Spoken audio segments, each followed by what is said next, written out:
वीकेसी classes में आप सभी का स्वागत है। आज हम करने जा रहे हैं एप्लीकेशन ऑफ पोटेंशियोमीटर। तो जब पोटेंशियोमीटर के डायग्राम की बात आती है और इसकी जो एप्लीकेशन है तो उसमें क्या होता है कि बुक्स के अंदर स्लाइटली थोड़ा बहुत डिफरेंस मिल जाता है और बच्चे इसको लेकर कंफ्यूज हो जाते हैं कि हम ये डायग्राम है वो कैसे बनाएं। तो देखो, पोटेंशियोमीटर जो है हमने पिछले वीडियो में जो बताया था उसका डायग्राम यहां तक सभी में आपने सेम करना है। ठीक है, इस जो वीडियो में हम कर रहे हैं एप्लीकेशन कर रहे हैं, पहली एप्लीकेशन है अपनी compare EMF of two cells. तो ये जो डायग्राम है यहां तक आपने सभी केसेज में बनाना है। पोटेंशियोमीटर का हो जाए तो भी आपने ये डायग्राम बनाना है इतना, एप्लीकेशन की बात कर रहे हैं तो भी आपने इतना बनाना है।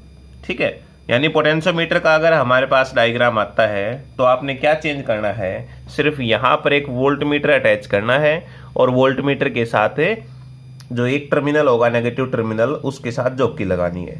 ठीक है, अब जब सेल को कंपेयर कर रहे हैं दो सेल को, तो इस पॉइंट के साथ हमने दो सेल को अटैच करना है। ठीक है, एक सेल हमने यहां ले लिया और एक सेल हमने ये ले लिया। इन सेल को आपने यहाँ इनके साथ अटैच करना है और इनके साथ यहाँ पर की भी लगानी है। एक की हमने ये लगा दी यहाँ पर, इसको नाम दे दिया K1 और इसको नाम दे दिया K2।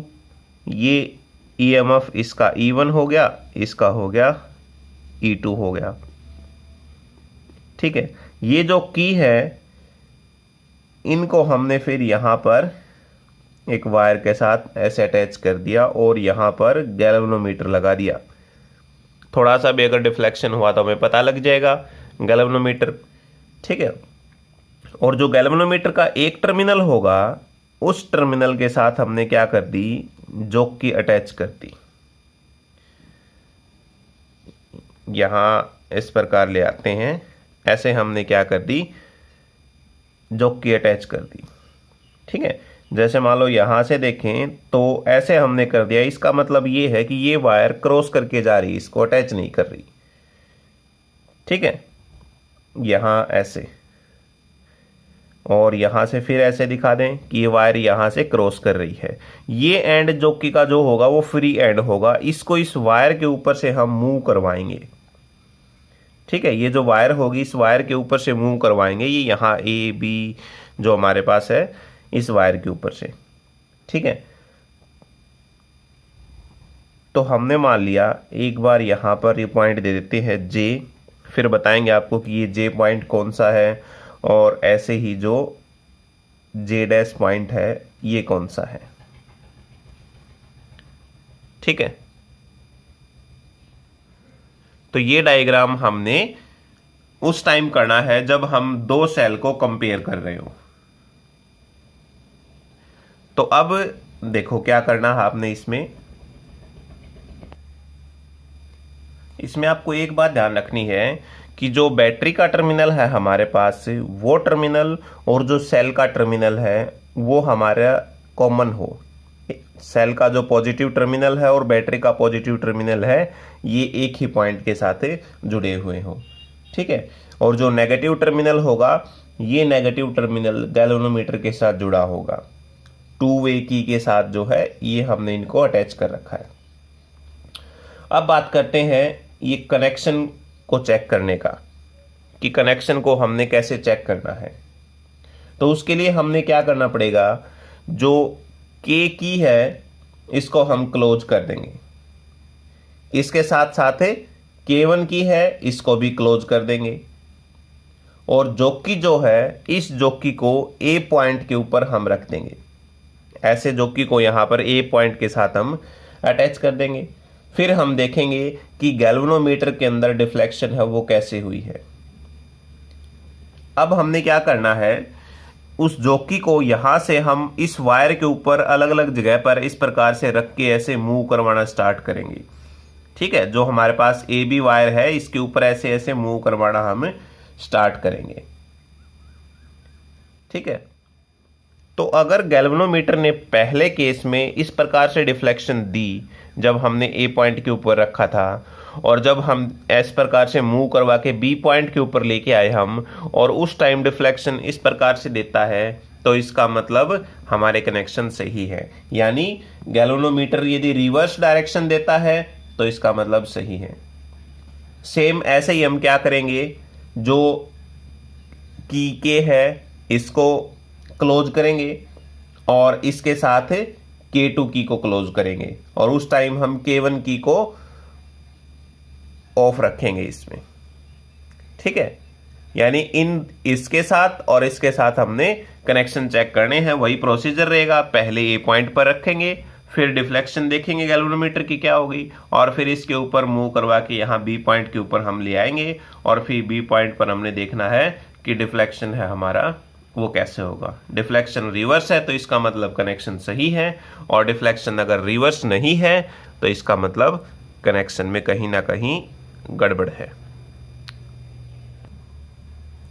अब हम कंपेयर करते हैं E1 और E2 को। तो इसके लिए हमने क्या किया है, पहले हमने की के को क्लोज कर दिया और K1 की है इसको क्लोज कर दिया। ठीक है, अब इस जॉकी को मूव करवाएंगे हम इस वायर के ऊपर, और हमने ऐसा पॉइंट देखना है जिस पॉइंट के ऊपर गैल्वेनोमीटर कोई भी डिफ्लेक्शन नहीं शो करता हो। यानी ऐसे ऐसे हम मूव करवा के जब हम जे पॉइंट के ऊपर ले आते हैं तो ये पॉइंट वो आ जाता है जब हमारे पास गैल्वेनोमीटर के अंदर कोई भी डिफ्लेक्शन नहीं होती। उस पॉइंट को हम क्या बोलेंगे, नल पॉइंट बोलेंगे। ठीक है, और ये जो नल पॉइंट होगा वो क्या बताएगा कि उस टाइम हमारे पास जो ईएमएफ है सेल के अंदर वो ए और बी पॉइंट के बीच में क्या है, बराबर है। ठीक है, वो पॉइंट क्या कहलाएगा, नल पॉइंट कहलाएगा। इसका मतलब कि जो E1 होगा वो डायरेक्टली प्रोपोर्शनल हो जाएगा L1 के। तो इस लेंथ को हम क्या बोल देंगे, यहां पर जो J पॉइंट पर आई है वो L1 बोल देंगे। यानी A से J तक क्या बोल देंगे, इसको AJ, और इसको क्या बोल दिया, L1 बोल दिया। और प्रोपोर्शनलिटी सिंबल को हम हटाएंगे तो कांस्टेंट लगा दिया K, और ये हमारे पास हो जाएगा L1। ठीक है, अब क्या करते हैं, जो K1 K है, K1 जो है कि इसको हम रिमूव कर देते हैं, और K2 है इसको क्लोज कर देते हैं। दोबारा से वही प्रोसीजर करते हैं, जो कि को अब इस वायर के ऊपर से मूव करवाते हैं। अब की बार मान लिया कि J डैश पॉइंट वो आ गया जब नल डिफ्लेक्शन से हुई है। ठीक है, तो इसका क्या मतलब हुआ कि जो E2 EMF है वो डायरेक्टली प्रोपोर्शनल हो गया हमारे पास लेंथ AJ डैश के, और E2 डायरेक्टली प्रोपोर्शनल हो जाएगा, यहां पर भी हमने कांस्टेंट लगा दिया जैसे, यानी इक्वल कर देते हैं यहां पर, और इसको हमने नाम दे दिया लेंथ ऑफ वायर को L2।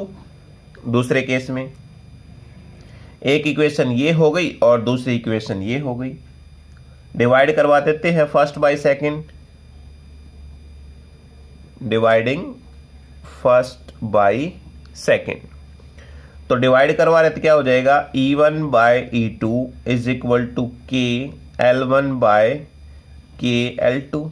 ये कैंसिल आउट हो जाएगा, क्या बच गया आपके पास, E1 by E2 is equal to L1 by L2 हो गया। ठीक है, इस प्रकार से हम दो सेल के ईएमएफ को कंपेयर कर सकते हैं by using of A potentiometer. Okay, तो अब इसमें हम क्या करेंगे, जो वेरिएबल रेजिस्टेंस है रियोस्टेट ये रहा, यहां से हम रेजिस्टेंस को वेरी करेंगे। ठीक है, और रेजिस्टेंस को वेरी करके अलग अलग ऑब्जर्वेशन हम ले लेंगे ईएमएफ की, और फिर सभी का हम मीन निकाल देंगे। इस प्रकार से हम दोनों सेल के ईएमएफ को कंपेयर कर लेंगे। अब जब हम ये एक्सपेरिमेंट करते हैं तो कुछ इसके अंदर प्रिकॉशंस रखनी बहुत ज़रूरी है।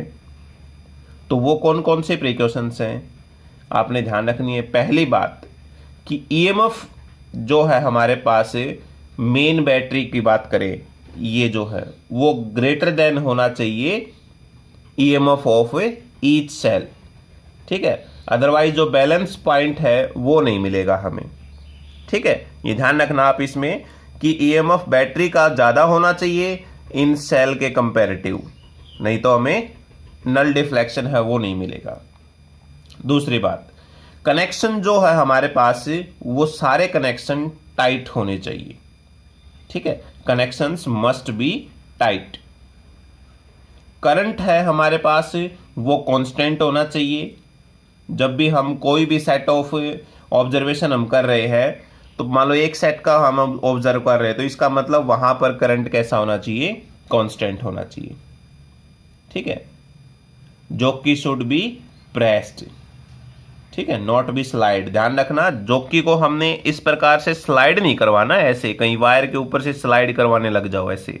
इसके ऊपर हमने क्या करना है, ऐसे ऐसे अलग अलग पॉइंट के ऊपर ऐसे रखना है, ठीक है। प्रेस करना है, यहां कर दिया, यहां कर दिया, ऐसे इस प्रकार से। हाई रेजिस्टेंस जो है उसको सीरीज में हम यूज करेंगे, ठीक है, गैल्वेनोमीटर के साथ। अब गैल्वेनोमीटर के साथ हाई रेजिस्टेंस क्यों यूज करेंगे हम, क्योंकि गैल्वेनोमीटर एक बहुत सेंसिटिव डिवाइस है। अगर मान लो उसके अंदर ज़्यादा करंट आ गया तो जो वायर है हमारे पास, यानी इसकी जो नीडल है वो आउट ऑफ स्केल हो जाएगी, वो टूट सकती है। तो इसलिए हम क्या करेंगे, एक हाई रेजिस्टेंस जो है वो गैल्वेनोमीटर के साथ यूज करेंगे ताकि ज़्यादा करंट है वो ना आ सके। तो ये प्रिकॉशंस जो है वो आपने रखनी होंगी जब हम इस एक्सपेरिमेंट को कर रहे होते हैं, ठीक है। जब हमारे पास बैलेंस पॉइंट होता है, ये जो बैलेंस पॉइंट होता है, तो इसका मतलब सेल के अंदर कोई भी करंट ड्रॉ नहीं होता, और उस टाइम जो टर्मिनल पोटेंशियल डिफरेंस है वो हमारे पास ईएमएफ ऑफ सेल के बराबर हो जाएगा, ठीक है। और जो पोटेंशियोमीटर है वो हमारे पास एक आइडियल वोल्टमीटर का काम करेगा, ठीक है। तो जो आपको बताया है वही सारा आपने नोट्स के रूप में इसमें लिखना है, ठीक है। जैसे कि के और K1 को क्लोज करेंगे हम, ताकि जो ईएमएफ है वो E1 के अंदर से जाए, ठीक है।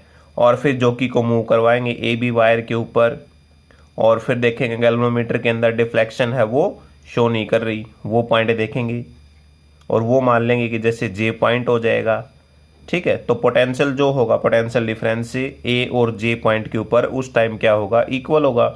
इसका मतलब E1 डायरेक्टली प्रोपोर्शनल हो जाएगा L1 के, और यहाँ से E1 की वैल्यू आ जाएगी। यही प्रोसीजर सेम जो हम E2 सेल के लिए अप्लाई करेंगे। अब की बार K1 को रिमूव कर देंगे और K2 को क्लोज कर देंगे, और फिर E2 जो सेल है उसके अंदर हम जैसे देखेंगे कि जो जॉकी की हेल्प से डिफ्लेक्शन जो है, नल डिफ्लेक्शन कहाँ आया है, तो वो मान लेंगे J डैश पॉइंट के ऊपर। तो वहाँ पर E2 जो है वो डायरेक्टली प्रोपोर्शनल हो जाएगा L2 के। तो कांस्टेंट लगा देंगे जब प्रोपोर्शनलिटी सिंबल को हम हटाएंगे तो, और फर्स्ट को सेकंड से जब डिवाइड करवाएंगे तो हमारे पास ये रेशियो आ जाएगा, ठीक है। तो इस प्रकार से हम क्या करेंगे, जो वेरिएबल रेजिस्टेंस है उसकी मदद से अलग अलग रीडिंग हम ले लेंगे, और फिर सबका मीन निकाल के हम ईएमएफ को कंपेयर कर सकते हैं। उसके बाद आपने प्रिकॉशंस लिखनी है। 3 नंबर का क्वेश्चन आता है तो आप एज इट इज का इतना कर देना यहाँ पर बस, ठीक है। और अगर 5 नंबर में आता है तो आप उसके अंदर प्रिकॉशंस भी आप ऐड कर सकते हो, 2-3 कनेक्शन आपके जैसे बताया टाइट होने चाहिए, ठीक है। करंट जो है वो कांस्टेंट होना चाहिए।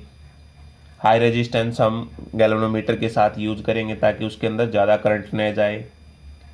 बैटरी का ईएमएफ है मेन बैटरी का वो ज़्यादा होना चाहिए एज कंपेयर टू सेल, ताकि बैलेंस पॉइंट हमें मिल जाए। जॉकी को हमने स्लाइड नहीं करना है, जॉकी को हमने क्या करना है, प्रेस करना है। ये सारे हमारे प्रिकॉशंस रहेंगी। तो इस टॉपिक को आपने अच्छे से करना है, ठीक है। नेक्स्ट वीडियो में हम करेंगे कि internal resistance of a cell है वो कैसे फाइंड किया जाता है। Thank you.